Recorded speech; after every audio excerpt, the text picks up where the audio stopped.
Welcome to the Secret Sauce of Outsourcing podcast that's dedicated to making you better at outsourcing to the Philippines. This is episode 423, what my OFS team does during my mini retirement.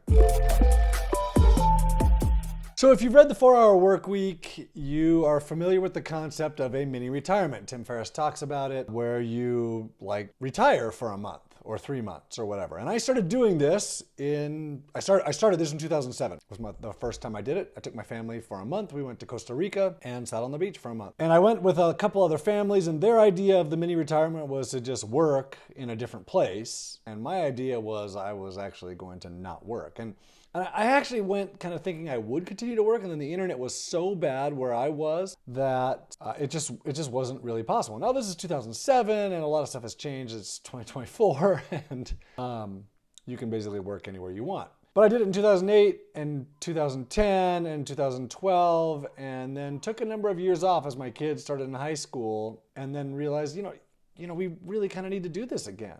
And so we started doing these mini retirements again in 2021, and now again in 2024. And so I just got back from, not just, but it's been a little bit, but we spent 3 weeks in Europe this summer riding bikes. And we rode our bikes from Italy, from Milan, across northern Italy, across Slovenia, and all across Croatia. So 3 weeks of riding bikes. I did not take a laptop with me. I did take my phone, which was our primary source of navigation. But when you ride your bike every day, all day long, there's just not time for work. Some days I couldn't do any work at all. Some days I could do an hour, maybe. So there's a couple things I want to talk about here. Number one, getting onto a mini retirement and how do you get there? And then what about my team? Aren't I worried about them? And so let's talk about that. So getting to a mini retirement for me was really a choice. Tim Ferriss's concept that he wrote about, as I read that book, I thought, wow, this is the way that I live my life. Is I don't work that much. I choose my family over work. I typically put other things first. I go to work second, where most people go to work first. And so it kind of starts there with a choice of how you're going to treat your business and how you're going to treat your life. And so I've been retired. I'm not retired because I'm recording this podcast.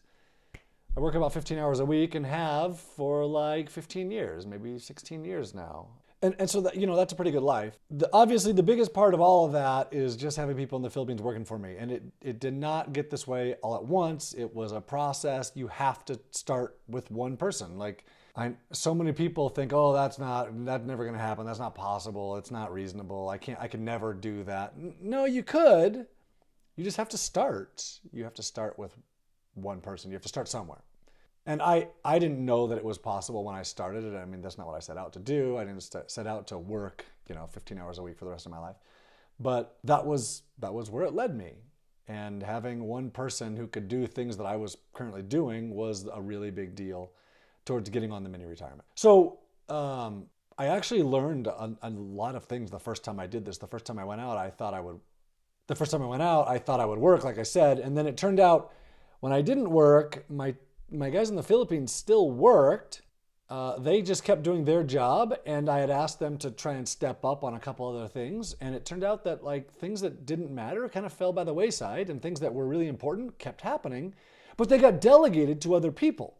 So once I found out I couldn't really work very much, then I started delegating things really well.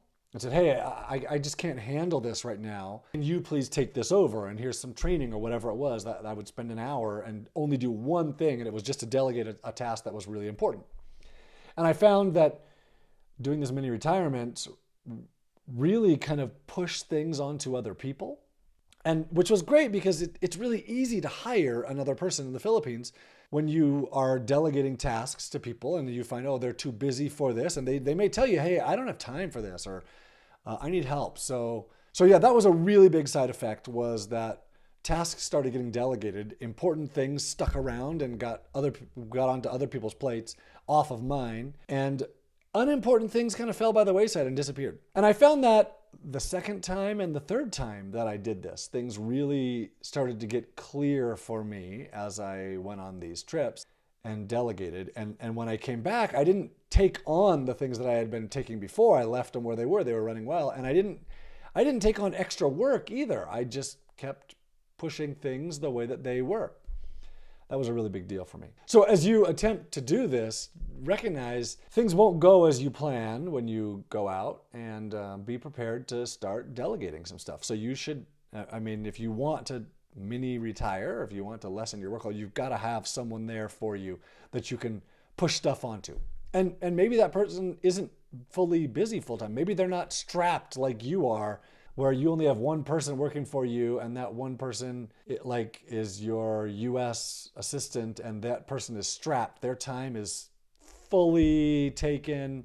That's not going to allow you to get stuff off of your plate, because that person's already fully busy. So you should have someone, maybe you need 2 people in the Philippines who have been trained by you, and they can do some things. And then when you get out, you find, oh yeah, I actually want you to do this for me too. And here's some training on how you do it. And they have the time to do it. And that is a really big deal. So let's talk about my team in the Philippines and what they're doing while I'm on these trips. So I get a bunch of questions every time I do this, like, aren't you worried that, does it bother you that you don't have any contact with your team for all these weeks? No, not really. I mean, they have jobs and they know their responsibilities, and they are continuing to do their responsibilities. Oh, aren't you worried that they're not gonna work while you're away? Not really. I mean, they have responsibilities, and those responsibilities don't change just because I'm gone. If they took vacations while I was gone, sweet, that'd be great. And that's one of the things, like, aren't you worried that they might slack off? No, I kind of expect them to slack off a little bit when I'm not there. That's okay. They're still getting their work done. Maybe we're just not pushing things as hard. The thing is, I know these people. I work with them. We work together every day. And when I leave, it doesn't change their work ethic. It doesn't change their honesty. It doesn't change their skills and their talent. It doesn't change who they are, that they're loyal and motivated, and I still get daily reports from them every day. They're still doing their jobs. So another question I got was, how do you get your team to this point? Well, so that is a long-term question. It started with one person, and it took time. Like it probably, I hired him in 2005. I went on the first one in 2007. It took a couple of years. And I had multiple people working for me in 2007 when I went. And so it was a process. Like it took training and feedback and training and feedback and, hey, work on this and here's how, and oh yeah, that's not right, so here's some more training and feedback. And I know you're like, oh, I could never do that. I'm too busy to do that. Well, then how are you ever going to get unbusy? How are you ever going to take a mini retirement? How are you going to retire if you can't teach someone else things? It just doesn't make sense to say, oh, I can never do that. I'm too busy. Well, you're too busy because you don't have someone else doing the work for you. That, or you just really want to be busy your whole life. And I know people like that. I know people who are super duper successful, but they really just want to be busy all the time, all the time. I have a friend that cannot take a mini retirement like this. He did. His business is worth, I don't know, $1 billion. And he recently hired a CEO to take over for him. And he wanted to spend the time with his family, and within a couple of weeks he was managing another company and working 60 to 80 hours a week. And if that's you, then yeah, I can't help you. This is not for you. But that's not me.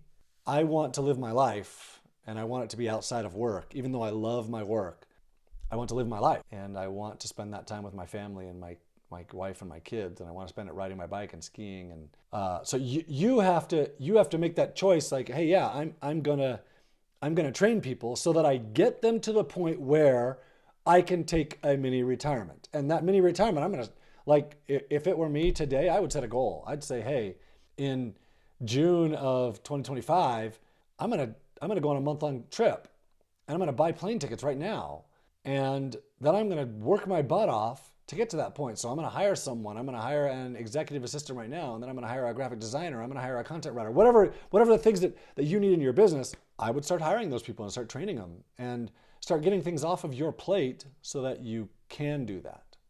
So now let me kind of cover some objections here. Oh, but I'm a realtor and I need to talk to people on the phone all the time. I could never do that. Well, people in the Philippines have phones, and there's lots of realtors there, and lots of them speak perfect English. And, it doesn't have to be you. I mean, maybe you think it does, but try it, see what happens. Oh, I'm a small business owner, we have to be open and I have to go in. Well, I've seen a number of times recently where people are putting someone in the Philippines on a monitor with a camera on the monitor, and they're the one manning the store.